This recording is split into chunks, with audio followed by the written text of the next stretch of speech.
In the previous video, we mentioned briefly about process safety culture being one of the four main pillars of process safety management framework, which is aimed at minimizing our major accident hazards. But I'd like to know, what is process safety culture really about? Process safety culture ultimately boils down to the people element. It can also be expressed as the way we do things around here. It is the combination of group values and behaviors of personnel towards process safety. Ah, interesting. So really, process safety culture is something which can be practiced at all levels of a company. But I'm still finding it hard to visualize what process safety culture involves. Can you help me understand better?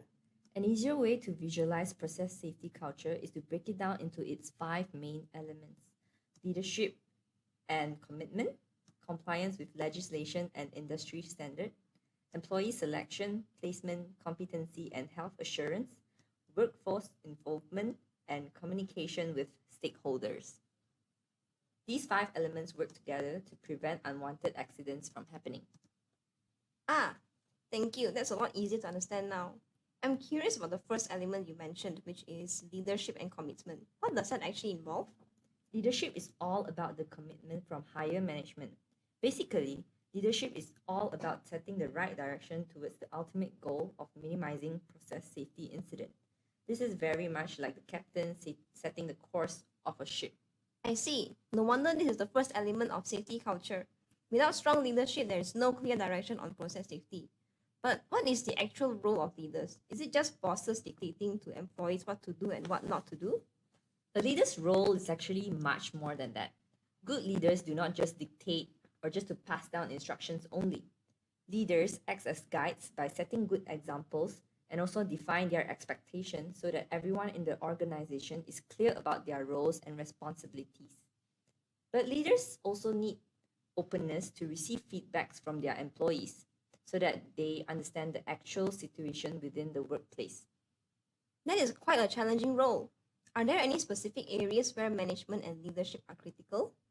Management and leadership are quite important when it comes to establishing HSE and process safety policy, setting HSE and process safety targets, providing structure and resources to achieve these targets, giving and receiving feedback on process safety performance, and setting out the HSE responsibility for all levels within the organization.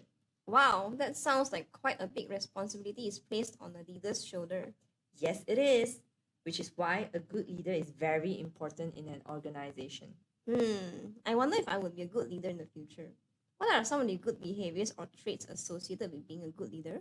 Some common good process safety leadership behaviors include ensuring roles and responsibilities are assigned and communicated, assigning responsible authority for PSM roles within the company, constantly monitor and review achievement of process safety goals and targets, and ensure common understanding so that everyone is on the same page.